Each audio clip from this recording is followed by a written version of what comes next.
Hello dear students. The mission development academy के इस device crash course में आप सभी स्टूडेंट्स का स्वागत है। और जो भी बच्चे क्लास सिक्स के अंदर एडमिशन लेना चाहते हैं, चाहे वो राष्ट्रीय मिलिट्री स्कूल हो, सैनिक स्कूल हो, नवोदय स्कूल हो, चाहे सीएचएस हो, जिसमें भी एडमिशन लेना चाहते हैं, उन सभी बच्चों के लिए ये क्रैश कोर्स बहुत ही ज़्यादा इंपॉर्टेंट है। तो आज हम डिस्कस करेंगे सैनिक स्कूल का जो ऑफिशियल सिलेबस है, उस सिलेबस के अकॉर्डिंग मैथ्स के चार चैप्टर्स कंप्लीट करने वाले हैं, 17, 18, 19 और 20। और इन चारों चैप्टर्स को हम इसी वीडियोस के अंदर कवर करने वाले हैं। और मैथ्स में वो जो चैप्टर्स होने वाले हैं वो कुछ इस तरीके से होने वाले हैं: circle, volume of cube and cuboids, prime and composite numbers और प्लेन फिगर्स।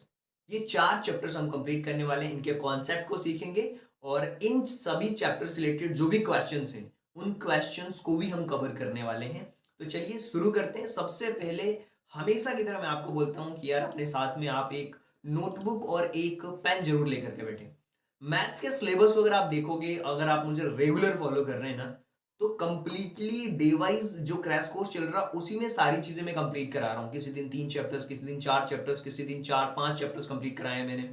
और इस तरीके से आज जिन चैप्टर्स को हम समझने वाले हैं वो कुछ इस तरीके से होने वाले हैं, जिसमें कि आपका 17-18 होने वाला है। Okay, circles, volume of cube and cuboid, इसके अलावा प्लेन फिगर्स होने वाला है और साथ ही साथ में प्राइम एंड कंपोजिट नंबर्स भी होने वाले हैं कंप्लीट। तो इन चारों चैप्टर्स को हम बहुत अच्छी तरीके से देखने वाले हैं और समझने वाले हैं। मैं हमेशा कहता हूं कि जो भी आप नोटबुक बना रहे हो या जिस भी एग्जाम्स की प्रिपरेशन कर रहे हो, सिलेबस जब आपके सामने होता है ना, तो आपको पता होता है कि यार सिलेबस में से कितना पार्ट हमने कंप्लीट कर लिया है और कितना पार्ट अभी हमें कंप्लीट करना बाकी है। ये चीज मैं बार बार रिपीट करता हूँ। इसके पीछे का लॉजिक ये है कि देखिए, मान लीजिए आपको अपने घर से अपने शहर जाना है, या वो तो आपको पता है, आप डेली आते जाते हो अपने घर से अपने शहर की तरफ। लेकिन अगर मान लीजिए आप आपको अपने अपने घर से दिल्ली जाना है, तो दिल्ली जाने के लिए आपके पास एक रोड मैप होता है ना, कि पहले मैं यहां से यहां तक बस से जाऊंगा, फिर ट्रेन से जाऊंगा, फिर मैं यहां से ऑटो लूंगा। इस तरीके से वो हमारा रोड मैप होता है। सेम सिलेबस भी वही काम करता है, आपको बताता है कि भैया आपने इतना जो पार्ट है वो आपने कंप्लीट कर लिया है और इतना पार्ट अभी आपको कंप्लीट करना बाकी है। और देखिए, जब हम मैथ्स के सिलेबस को कंप्लीट कर लेंगे तो 50% वेटेज होता है मैथ्स के सिलेबस का। इसके अलावा इंग्लिश, जीके, इंटेलिजेंस, ये भी इंपॉर्टेंट है। लेकिन जितना इंग्लिश, जीके और इंटेलिजेंस मिलकर के इंपॉर्टेंट है ना, उससे कहीं लाख गुना मैथ्स इंपॉर्टेंट है। क्योंकि 50% वेटेज है। 50% वेटेज का मतलब कि अगर 300 का पेपर है तो 150 का केवल तो केवल मैथ्स में से आएगा।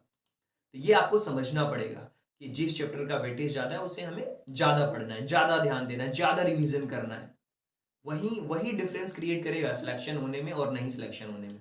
चलिए कॉन्सेप्ट के बारे में बात करते हैं। सबसे पहले हम सर्कल के कॉन्सेप्ट्स को देखने वाले हैं। सिलेबस आप सभी लोगों के पास है, हर बार मैं बार बार सिलेबस आपको बताता हूँ और हमेशा पढ़ाते टाइम भी सिलेबस सामने रहता है मेरे कि यार इसको कंप्लीट कर लिया, ये कंप्लीट करना बाकी है। सर्कल में कुछ चीजें बहुत इंपॉर्टेंट है। ये देखिए, मैं थोड़ा जूम कर लेता हूं और ये है आपके सामने सर्कल। सर्कल में सबसे बड़ी बात होती है कि मान लीजिए आपका सर्कल है और सर्कल में एरिया पूछा जाता है, तो एरिया जो अंदर का एरिया, अंदर का जो पार्ट होता है उसको हम एरिया कहते हैं, राइट। अब मान लीजिए इस सर्कल के चारों तरफ आपने कुछ फेंसिंग कर दी ताकि कोई आ ना पाए, राइट। तो ये इस चारों तरफ की जो बाउंड्रीज होती है उसको हम पेरीमीटर कहते हैं, लेकिन सर्कल के टर्म में उसे सरकमफ्रेंस कहा जाता है, जिसको हम सी से बताते हैं। अब यहाँ पे सर्कल का जो सेंटर पॉइंट होता है, मान लीजिए वो ये सेंटर पॉइंट है, तो ये जो होगा ना, सेंटर से ये कोई भी लाइन ड्रॉ करी जाएगी वो इसके रेडियस होगा। ये भी रेडियस होगा तो ये भी इसका रेडियस ही होगा। अगर ये रेडियस है तो ये भी रेडियस होगा। और यहां से इसके स्टार्टिंग से लेकर के एंड पॉइंट तक जो होता है उसको हम डायमीटर कहते हैं, जिसको हम डी से बताते हैं। तो ये आर और आर क्या हो जाएंगे, 2r। मतलब जो डायमीटर होता है वो रेडियस का डबल होता है। जो डायमीटर होता है उस वो रेडियस का डबल होता है। डायमीटर मतलब होता है व्यास और रेडियस का मतलब होता है त्रिज्या। और जो सरकमफ्रेंस होता है उसको हम परिमाप कहते हैं। हिंदी में भी आप समझिए चीजों को, कोई इश्यू नहीं है मुझे। अब देखिए, सर्कल का एरिया आपको पता होना चाहिए क्या होता है। वो होता है पाई आर स्क्वायर। पाई कुछ नहीं है, एक तरीके की एक यूनिट है जिसकी वैल्यू होती है। पाई की जो वैल्यू होती है वो 22/7 होती है। अगर पॉइंट्स की बात करोगे तो 3.14 होगी पाई की वैल्यू। तो ये पाई आर स्क्वायर क्या हो जाएगा, एरिया। सरकमफ्रेंस क्या होगा, देखिए 2 पाई आर, मतलब 2 पाई और आर, ये सरकमफ्रेंस होगा सर्कल का। तो सर्कल का सरकमफ्रेंस और एरिया ये आपको समझना होगा। डायमीटर जैसे कि समझाया, कैपिटल डी से बताते हैं, कहीं स्मॉल डी से भी। तो डायमीटर होता है रेडियस का डबल। ये फॉर्मूले अगर आपको पता होंगे तो इन फॉर्मूलों का यूज कैसे क्वेश्चन में करना है वो मैं बताऊंगा क्वेश्चंस के अंदर। तो ये तो सर्कल से रिलेटेड एक सिंपल सा कॉन्सेप्ट है जिसको आपको समझना है। अब आता है वॉल्यूम। अब वॉल्यूम क्या होता है, हमेशा 3D ऑब्जेक्ट्स में बात करते हैं। जैसे मान लीजिए ये है, राइट, ये मेरे पास में एक बॉटल है। तो बॉटल का जो वॉल्यूम होगा वो क्या होगा, इसके अंदर जितना पानी आएगा वो क्या होगा, इसका वॉल्यूम कहलाएगा। जितना पानी आएगा वो इसका क्या होगा, वॉल्यूम कहलाएगा। मतलब इसमें 1 लीटर पानी आ रहा है तो ये इसका वॉल्यूम होगा। इसी तरीके से क्यूब होता है और क्यूबॉइड होता है। क्यूब मतलब आपने अगर देखा होगा, टैंक होते हैं, पानी के नहाने के टैंक होते हैं, इसके अंदर कितना पानी आ रहा है, दैट इज अ वॉल्यूम। और क्यूबॉइड, क्यूब में क्या होता है, जो चारों साइड्स होती है, चाहे वो इसकी लेंथ हो, ब्रेड्थ हो, हाइट भी इसमें होती है, ये चारों बराबर होती है, इसको हम क्यूब कहते हैं। क्या कहते हैं इसको, क्यूब कहते हैं। अब इसका जो लेटरल सरफेस एरिया होता है, टोटल सरफेस एरिया मतलब चारों तरफ से अगर पैक कर दिया जाए और एक एरिया अगर छोड़ दिया जाए नीचे का, तो वो लेटरल सरफेस एरिया कहलाता है। बाकी जो बचा हुआ टोटल सरफेस एरिया इसका होता है 6 है। अच्छा, सरफेस एरिया मतलब अगर मान लीजिए कि ये क्यूब है, उस पर रैपर लपेटना है और पूरा रैप करना है आपको चारों तरफ से, तो वो उसका क्या हो जाएगा, टोटल सरफेस एरिया। कितने, total surface area. Total surface area मतलब एक ऊपर का होगा, एक नीचे का होगा, एक इस तरफ का, एक इस तरफ का, करेक्ट, और एक आगे की तरफ का और एक पीछे की तरफ का, टोटल 6 एरिया होंगे। तो ये सरफेस एरिया हो गया। अब इस सरफेस एरिया में लेटरल सरफेस एरिया क्या होता है, यानी कि जैसे मान लीजिए कि क्यूब को रख दिया, अब नीचे तो आप रैपर लगाओगे नहीं, ऊपर भी नहीं लगाओगे, तो ये साइड में जो पूरा कवर करोगे 4A होता है।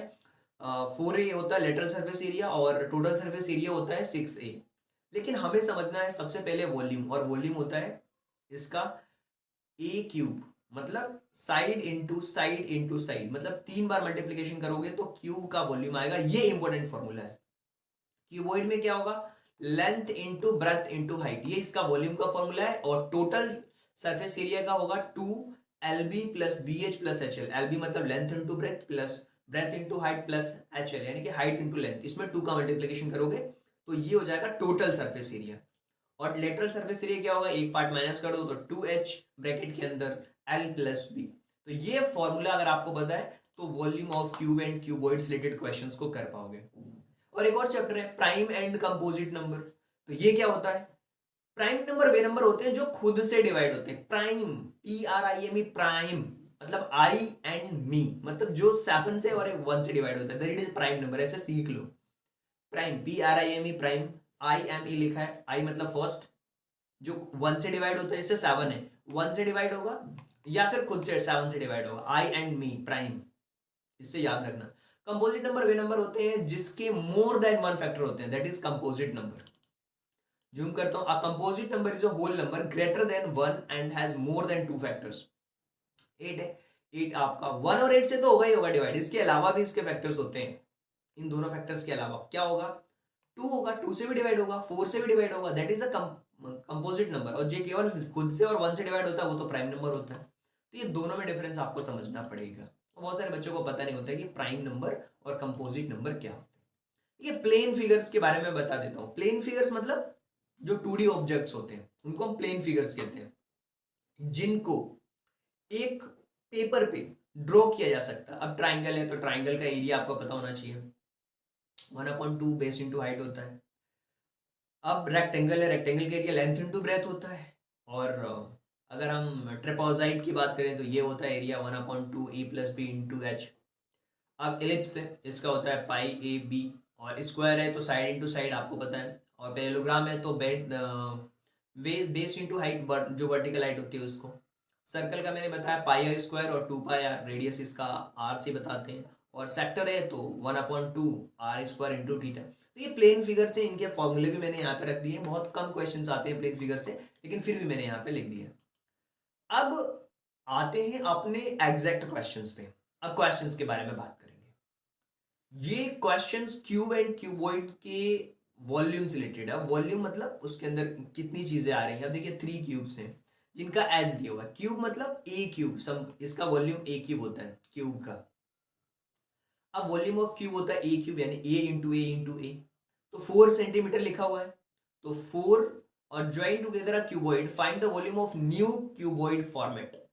अच्छा, अगर आपको इसको फाइंड आउट करना है तो 4 इंटू 4 तो 4 4 जा क्या हो जाएगा 16 होगा। और अगर हम देखें 4 4 जा 16 और 16 में अगर 4 का मल्टीप्लीकेशन कर देंगे तो ये क्या हो जाएगा 64 होगा। ये तो क्यूब आ गया, अगर क्यूब पूछा होता तो डायरेक्ट हम 64 पे क्लिक कर देते, लेकिन हमसे क्यूब नहीं पूछा है। हमसे क्या पूछा है, हमसे ये पूछा है कि यार ये क्यूब है पहले से ही, राइट, और इस क्यूब के जस्ट बाजू में एक और क्यूब को रखा जा रहा है, मतलब दो क्यूब्स को जोड़ के बनाया जा रहा है एक और क्यूब्स। ये क्या बन गया क्यूबॉइड बन गया। क्यूबॉइड में क्या हो जाएगी, एक इसकी लेंथ जो होगी ये 4 है और ये 4 है, तो ये 4 और 4 होकर के इसकी लेंथ क्या हो जाएगी 4 4, और तीनों साइड से अगर हम ऐड कर देंगे तो क्या हो जाएगा 4 और एक और 4, 3 क्यूब्स, 3 क्यूब्स को मिलकर के बनाएंगे तो ये हो जाएगा 3 क्यूब्स से मिलकर के क्यूबॉइड। तो ये 4 इसका 4 इसका 4 इसका, बाकी तो इसकी लेंथ तो हो गई 4 + 4 + 4 12 हो गई। ब्रेड्थ इसकी कितनी हो जाएगी 4, और हाइट भी इसकी कितनी हो जाएगी 4। तो अगर हम volume of cube find out करेंगे, volume of cuboid find out करेंगे सॉरी, तो उसका वॉल्यूम होता है length into breadth into height. और लेंथ कितनी हो जाएगी, चूंकि 3 क्यूब है आपस में जुड़े हुए, सिंपल समझो 4 इसका 4 इसका 4 इसका तो 12 भी हो गया। इसकी ब्रेड्थ जो है वो तो 4 ही रहेगी, और हाइट भी इसकी 4 ही रहने वाली है।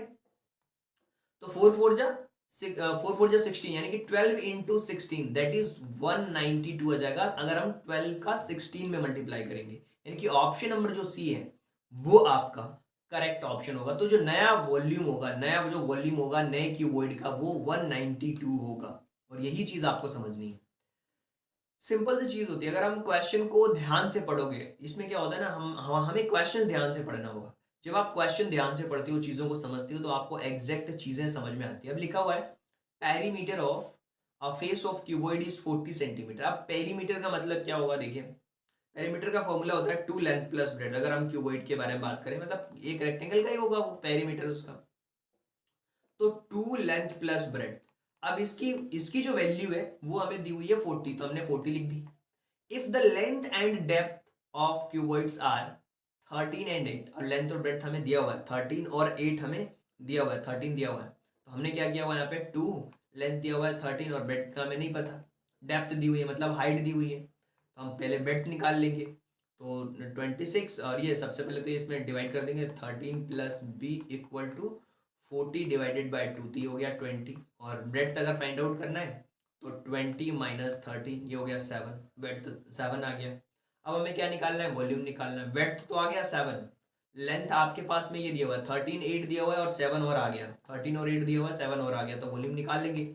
13 × 8 × 7, तो इसका मल्टीप्लिकेशन कर दो, हो जाएगा 728, 725 आएगा, सॉरी 728 आएगा यार, 728 आएगा, सॉरी 728 सेंटीमीटर क्यूब। इन सबका मल्टीप्लाई करोगे तो 728 होगा, जो कि इसका करेक्ट ऑप्शन होगा। तो इस तरीके से क्वेश्चन को ध्यान से पढ़ना है। सबसे पहली बात क्या होता है, क्वेश्चन को पढ़ो। क्वेश्चंस को एक बार आपने अगर पढ़ लिया, उसको समझ लिया, और फिर उसके ऊपर जो कॉन्सेप्ट आपने सीखा है, जो फॉर्मूला आपने सीखा है, उस फॉर्मूले को अप्लाई कर दो, फिर देखो क्वेश्चन बहुत आसान हो जाएगा आपके लिए। चलिए आगे बढ़ते हैं। अब यहां पे पूछा है which are following are the 4 consecutive composite number. Consecutive मतलब लगातार आते हैं। कंपोजिट नंबर के बारे में बता दिया, जो 1 और खुद के अलावा दूसरे से भी डिवाइड होते हैं। तो वो नंबर कौन से हैं, देखिए इसमें अगर आप देखोगे ध्यान से तो आपको कंपोजिट नंबर मिलेगा 90, 91, 92 और 93। ये 2 से डिवाइड है, ये 13 से भी डिवाइड है, ये 2 से डिवाइड है, और ये 3 से भी डिवाइड है, और बाकी खुद से। ये 4 नंबर ऐसे हैं जो किसी ना किसी और नंबर से भी डिवाइड हो रहे हैं, that is a compose consecutive numbers, लगातार भी आ रहे हैं, और कंपोजिट नंबर भी हैं। नेक्स्ट क्वेश्चन के बारे में बात करते हैं। यहाँ लिखा हुआ है कि a pair of twin prime numbers between 70 and 100, 70 और 100 के बीच में दो हमें प्राइम नंबर्स ढूंढने हैं। प्राइम नंबर वे नंबर होते हैं जो खुद से डिवाइड होते हैं। अब यहाँ पे अगर प्राइम नंबर्स देखोगे 70 और 100 के बीच में, तो एक तो 71 होगा जो खुद से डिवाइड होता है, और एक 73, ये नंबर किसी और से डिवाइड ही नहीं होते। तो ये क्या हो गया, पेयर भी हो गया प्राइम नंबर्स का, तो ये हो गया प्राइम नंबर्स का पेयर। और ये क्या होता है, ये जो नंबर होते हैं ना, ये इनके बीच में कोई कॉमन डिफरेंस नहीं होता है, मतलब इनके बीच में कोई कॉमन डिफरेंस नहीं है, that is a twin prime. इनके बीच में कोई भी कॉमन नंबर नहीं मिलता है। चलिए, अब यहाँ पे एक सैडेड रीजन है और बताना है कि ये किस चीज को रिप्रेजेंट कर रहा है। अच्छा देखिए, यहाँ पे सबसे पहले तो हमें देखना पड़ेगा कि टोटल एक सर्कल के अंदर कितना है। ये 1 2 3 4 5 6 7 8 9 10 11 12। करेक्ट, ये 12, ये 12। तो 12 तो नीचे होगा, ये तो कंफर्म है। और 12 में से ये कितना है, ये जो टोटल नंबर है वो कितना है, सबसे पहले हमें ये देखना पड़ेगा। तो 1 2 3 4 5 6 7 8, ये 9 10 11 12 13, 13 है। तो 13/12, अगर इसको डिवाइड करोगे, मिक्स फ्रैक्शन में चेंज करोगे, तो 1 1/12 बचाएगा। तो 1 1/12 यानी कि ऑप्शन नंबर जो डी है वो आपका करेक्ट ऑप्शन होगा। यही सैडेड रीजन का फ्रैक्शन होगा। प्लेन फिगर्स का हमें सिमेट्री फाइंड आउट करनी है, मतलब ऐसा नंबर जो एक दूसरे को कवर कर दे, उसको सिमेट्री कर दे। जैसे मान लो ये मेरा हाथ है, करेक्ट। अब ये इसके हाथ की सिमेट्री क्या होगी, यहां से अगर इसको कवर करेंगे तो कंप्लीटली कवर हो जाएगा। वैसे ही ए को अगर करेंगे तो क्या हो जाएगा, ये सिमेट्रिकल है। ए है और डी भी एक तरीके से है। और यहाँ पे लिखा है कि कौन सा सिमेट्री नहीं है, ए भी सिमेट्री है और यहाँ पे देखोगे डी भी सिमेट्री है, लेकिन यहाँ पे जो सी है वो सिमेट्री नहीं है, क्योंकि अगर इसको करोगे एन को तो वो नहीं हो पाएगा। इसकी सिमेट्री बिल्कुल सीधी लाइन से बननी चाहिए। तो यहाँ पे जो सी वाला ऑप्शन है वो सिमेट्री नहीं है। और यही हमसे पूछा है, figure is not symmetrical along the dotted line. अब यहाँ पे हमें क्वेश्चन पूछा गया है कि एक ऑयल टैंक है और उस ऑयल टैंक में 60 लीटर जो ऑयल है वो होल्ड कर रहा है। Another tank can be hold a thrice as much. और जो दूसरा टैंक है वो इसका 3 गुना रख सकता है। मतलब इसमें अगर 60 आ रहा है तो इसमें इसका 3 गुना आ रहा है, मतलब कि 6 2 12 और 180 आ जाएगा। इसका 3 टाइम्स हो जाएगा 180। तो टोटल कैपेसिटी दोनों टैंक्स की कितनी होनी चाहिए। एक में 6 लीटर आ रहा है, दूसरे में इसका थ्राइस आ रहा है, 3 गुना आ रहा है। तो टोटल कैपेसिटी कितनी हो जाएगी, इन दोनों को भैया प्लस कर दो। 60 + 180, 240 इसका आंसर आ जाएगा। क्यों, इसका थ्राइस था इसमें, यानी 60 × 3, यानी कि 240 इसका आंसर होगा। तो ये चीज आपको समझनी पड़ेगी कि किस तरीके से ये चीजें आने वाली हैं। तो 180 और +60, तो यहाँ पे 0 और ये 8 14 और ये 240 लीटर्स। अगले क्वेश्चन के बारे में बात करते हैं। What is the side of cube जिसका वॉल्यूम हमें दिया हुआ है। देखिए, जो वॉल्यूम होता है ना, उसका फॉर्मूला होता है ए क्यूब, और ए क्यूब की वैल्यू दी हुई है 64। तो 64 किसका क्यूब है, अगर आप देखोगे तो 64 किसका क्यूब है, 64 क्यूब है 4 का। 4 का क्यूब होता है 64, अगर आपको याद है तो ये देखिए, ये 3 से ये 3 कैंसिल आउट, ए की वैल्यू आ गई 4। मतलब जो इसकी साइड होगी वो 4 होगी। 4 × 4 × 4 करोगे तो 64 आ जाएगा आंसर इसका। हमें बताना है कि इसका नेक्स्ट पैटर्न क्या हो। चलिए, पैटर्न का क्वेश्चन आ गया प्लेन फिगर्स में, कोई दिक्कत नहीं, इसको हम देखते हैं। सबसे पहले ट्राइंगल है ना हमारा सीधे है, फिर ट्राइंगल है ना हमारा पहले ऐसे सीधे है बिल्कुल ट्राइंगल, फिर उसके बाद ट्राइंगल है ना ऐसे मुड़ रहा है लेफ्ट साइड में, फिर उसके बाद फिर नीचे की तरफ में, फिर अब क्या होगा, इस तरफ आएगा। मतलब ऑप्शन नंबर जो सी होगा वो इसका करेक्ट ऑप्शन होगा। ये हमारा नेक्स्ट पैटर्न होगा इस क्वेश्चन में।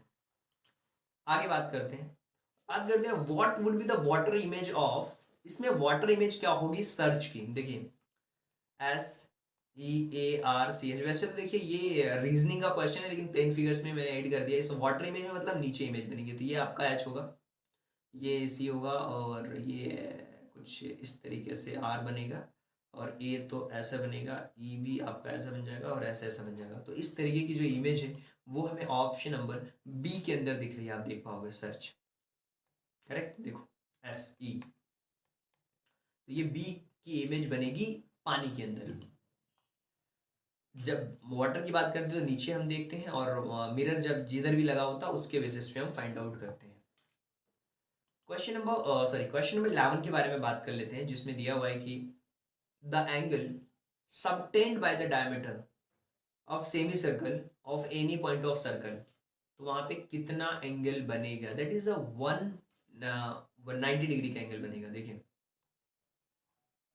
अब देखिए यहाँ पे सेमी सर्कल बना हुआ है। सेमी सर्कल में से अगर आप अर्धवृत्त के व्यास के द्वारा अगर आप कहीं भी एंगल बनाते हो, अर्धवृत्त के व्यास द्वारा वृत्त के किसी बिंदु पर यहाँ पे अगर बनाओगे, तो यहाँ से जो एंगल बनेगा वो 90 डिग्री का ही एंगल बनने वाला है। तो उसको हम कहते हैं 90 डिग्री का एंगल बनेगा, चाहे आप कोई सा भी एंगल बना लो। चलिए आगे बढ़ते हैं, अगले क्वेश्चन के बारे में बात करते हैं। एक बड़ा क्यूब है और इसका पोर्शन 44 है और tiny cubes are 4 portions of cut from the how many tiny cubes will be form the surrounding by list 1 cubes. एक क्यूब है, उसका हर एक पोर्शन 44 का है। करेक्ट, कितने का है? वो 44 का दिया हुआ है, उसमें पोर्शन दिया हुआ है उस क्यूब का। करेक्ट। तो चलिए उस क्यूब का जो पोर्शन दिया हुआ है उसको हम सबसे पहले समझ लेते हैं कि उसके अंदर कितना पोर्शन दिया हुआ है, कैसे वो चीज़ हम समझ पाएंगे। सबसे पहले तो हम उस क्वेश्चन को देख लेते हैं। करेक्ट।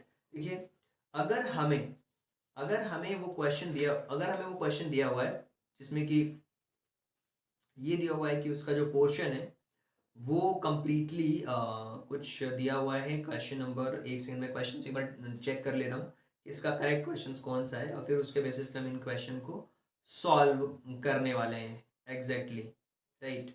और यहाँ पे जो हम इन क्वेश्चन को सॉल्व करेंगे तो आप देखोगे कि चलिए कोई बात नहीं, इस क्वेश्चन को हम देख लेते हैं। 9 क्वेश्चन नंबर आई थिंक ये होगा हमारा 39 होना चाहिए मे बी। 39 तो ओके ओके, ठीक है ठीक है ठीक है ठीक है, ओके ओके, क्वेश्चन बताता हूँ मैं क्या है। देखिए, एक बड़ा क्यूब दिया हुआ है, मतलब एक बड़ा क्यूब है, राइट। इस बड़े क्यूब में से ये 44 सेंटीमीटर दिया हुआ है, बड़ा क्यूब, राइट। और इसका जो टाइनी क्यूब से उसमें 4 सेंटीमीटर इसमें से पार्ट अलग कर रहे हैं। 4, ये 44 है और ये 4 है। यानी कि इसको अगर डिवाइड करा जाए, portion cut out from that how many tiny cubes will be form the surrounding by list 1 cubes. 1 cubes में अगर इसमें से 4 पार्ट इसमें से माइनस कर दे रहे हैं, इसमें से एक छोटा सा पार्ट हिस्सा माइनस हो रहा है इस 44 में से, 44 में से अगर छोटा सा हिस्सा माइनस हो रहा है ऐसे ही, तो कितने हिस्से ऐसे कट आउट होंगे? देखिए, 44 डिवाइडेड बाय 4, सबसे पहले तो ये हो जाएगा 11 पार्ट्स। यहाँ पे कितने पार्ट्स हुए? 11 पार्ट्स हुए। लेकिन कितने ऐसे और बनेंगे उसमें से, छोटे और कितने काटे जा सकते हैं? देखिए, हमें एक चीज समझ में आ गई है, यहाँ पे एक तरफ ये है और एक तरफ ये है। मतलब कि अगर हम एक वैल्यू, अगर हमें नहीं पता, x प्लस वन साइड ये वन साइड ये, टू साइड इक्वल टू 11, तो x इक्वल टू क्या हो जाएगा? 11 माइनस 2, ये हो जाएगा कंप्लीटली यहाँ पे 9।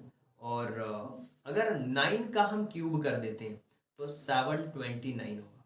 कितना हो जाएगा? 729। तो इसका जो आंसर होगा वो 729 होना वाला है। क्यों होगा? क्योंकि क्योंकि हर एक क्यूब से वो सराउंड होगा। देखिए, अगर बड़ा सा क्यूब है, ध्यान से समझिए, बड़ा सा क्वेश्चन को समझना बहुत जरूरी होता है। एक बड़ा क्यूब है, राइट, और इसका पोर्शन में दिया हुआ है 44 है, मतलब क्यूब है तो चारों साइड बराबर होगा।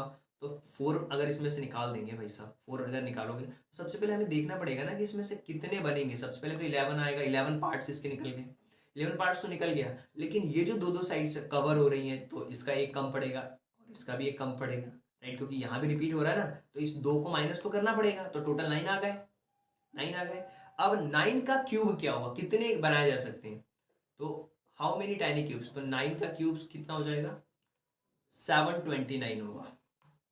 उसका वॉल्यूम निकालेंगे तभी तो पता चलेगा कि कितने और टाइनी बन सकते हैं।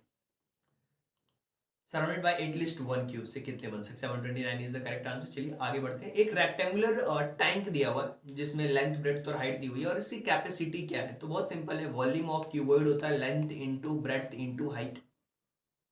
15 multiplied by 12 multiplied by 8।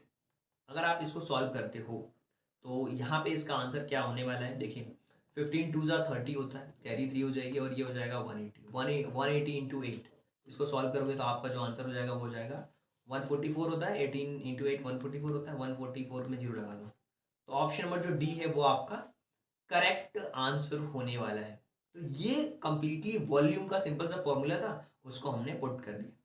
Volume इसका भी निकालना है तो 6, ये ए क्यूब होता है इसका फॉर्मूला, और 6 इसके साइड दी हुई है, तो 6 multiplied by 6 multiplied by 6, 6 6 36 multiplied by 6, यानी कि 216 इज द राइट आंसर। आप देखोगे ऑप्शन नंबर जो ए है वो करेक्ट ऑप्शन है। चलिए आगे बढ़ते हैं। अगले क्वेश्चन के बारे में बात कर लेते हैं कि अगला क्वेश्चन क्या दिया हुआ है। एक सर्कल का एरिया हमें दिया हुआ है जिसमें 616 दिया हुआ है, इसका डायमीटर फाइंड आउट करना है। एरिया ऑफ सर्कल होता है पाई आर स्क्वायर और इसकी वैल्यू हमें दी हुई है 616 और पाई की वैल्यू भी क्वेश्चन में दी हुई है 22/7 आपको रखना है। 22/7 इंटू आर का स्क्वायर इक्वल टू 616। ये देखिए अगर आपको आर की वैल्यू ये हो जाएगा 22 into R square equal to 616 multiplied by 7। अगर आपको आर स्क्वायर फाइंड आउट करना है तो 616 मल्टीप्लाइड बाय 7 डिवाइडेड बाय 22। अच्छा 22 को अगर आप डिवाइड करोगे 616 को डिवाइड करोगे 22 से तो कितनी बार में कैंसिल आउट हो जाएगा, ये जो नंबर है ना ये 28 बार में कैंसिल आउट हो जाएगा। सो 28 इंटू 7, 28 इंटू 7 अगर कर देते हैं हम ये हो जाएगा 6, ये हो जाएगा 19 तो 196।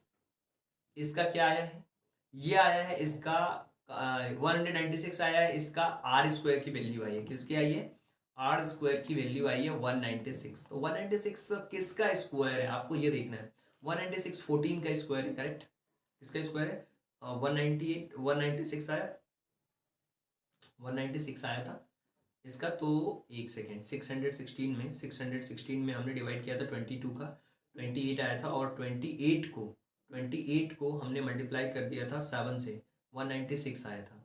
तो 196 और हमें रेडियस निकालना है। तो सबसे पहले तो डायमीटर हमें फाइंड आउट करना पड़ेगा, तो इसका रेडियस कितना, आर की वैल्यू कैसे निकलेगी जब हम इसको अंडर रूट में रखेंगे 196। ये किसका स्क्वायर है, ये इस 14 का स्क्वायर है। हमें डायमीटर निकालना है तो डायमीटर क्या होता है, रेडियस का डबल होता है, 2 इंटू आर होता है। तो 2 मल्टीप्लाइड बाय 14 इंटू 2 28 होगा। यानी कि ऑप्शन नंबर जो ए है वो आपका करेक्ट ऑप्शन होगा। बहुत सिंपल था, रेडियस निकाला, रेडियस निकालने के बाद डायमीटर निकाल दिया, क्योंकि जो डायमीटर होता है वो रेडियस का डबल होता है। तो 14 का डबल हो गया 28। अब यहाँ पे लिखा है कि what will be the depth of cuboid pond, the volume is 729। 729 की वैल्यू फाइंड आउट करनी है। इसका ये ए क्यूब की वैल्यू दी हुई है, मतलब अगर डेप्थ पूरे क्यूब है, क्यूब का पॉन्ड है उसमें दिया हुआ है, तो एक तालाब है, तालाब कितना गहरा है ये फाइंड आउट करना है, चारों तरफ से साइड इसकी इक्वल है। तो 729 किस नंबर का क्यूब है ये आपको याद होना चाहिए। मैंने बोला क्यूब 10 तक और जो स्क्वायर रूट है वो आपको याद होना चाहिए। तो ये 9 का क्यूब है। क्यों, 9 मल्टीप्लाइड बाय 9 इंटू 9 करोगे तो 729 ही आएगा। ओके, तो इस तरीके से हम निकाल सकते हैं इसके आंसर्स को। चलिए आगे बढ़ते हैं और हम बात करते हैं कि हमें इसमें बताना है, एक दूध वाले के पास दूध के 2 डब्बे हैं। तो ये हमने मान लिया दूध के 2 डब्बे हो गए दूध वाले के पास में। एक में 75 लीटर है और एक में 45 लीटर है। What will be the measure largest vessel to can measure milk to contain exactly? अच्छा, इससे कौन सा ऐसा नंबर होगा जिससे कि वो एग्जैक्टली कंटेन कर सकता है। वैसे तो ये एचसीएफ का क्वेश्चन है लेकिन फिर भी हम बता सकते हैं इस क्वेश्चन को। कौन सा ऐसा नंबर है जो इन दोनों नंबर्स को डिवाइड कर सकता है, बताओ। 15, 15 से ये भी डिवाइड हो जाएगा और ये भी डिवाइड हो जाएगा, मतलब 15 इसका करेक्ट ऑप्शन होगा। सबसे बड़े बर्तन का माप क्या होगा, 15 से बड़ा नंबर कोई नहीं है जो इन दोनों नंबर्स को डिवाइड कर दे। तो 15 लीटर का अगर उसके पास में मेजर करने का वेसल होगा तो कंप्लीटली उसको मेजर कर सकता है। आप बोलोगे सर इसका आंसर कैसे आपको फाइंड आउट हुआ, बहुत सिंपल है यार, एचसीएफ निकाल दो। ऐसे कैसे, इसमें 45 मल्टीप्लाइड बाय 75, 1 बार में गया ये 45 हो गया, ये हो गया 0 और ये हो गया 3, ये हो जाएगा 45, फिर 1 बार में जाएगा ये, फिर 30 आ जाएगा यहाँ पे, फिर 15 आ जाएगा और 15 टू जा क्या हो जाएगा 30 हो जाएगा, ये 15 टू जा 30 हो जाएगा। तो 15 इसका राइट आंसर होगा। ऐसे भी चेक कर सकते हो, 15 की टेबल में दोनों आते हैं। ये एक ट्रक है, इसको रिक्वायरमेंट है 108 litre of diesel covering the distance of 494।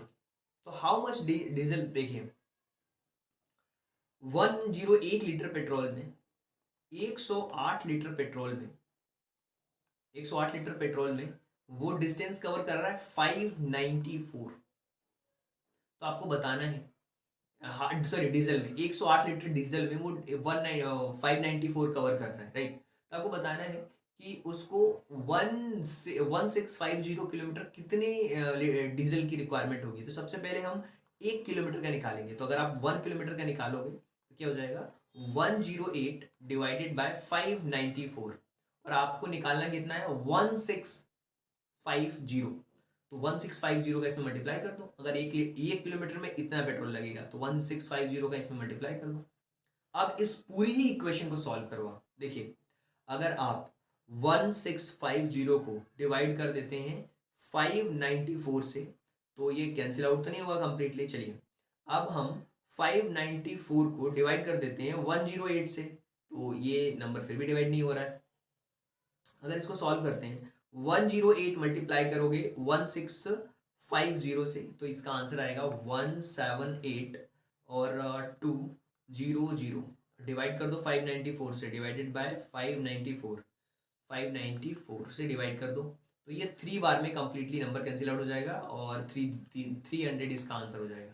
300 litre में ये इतना जा सकता है।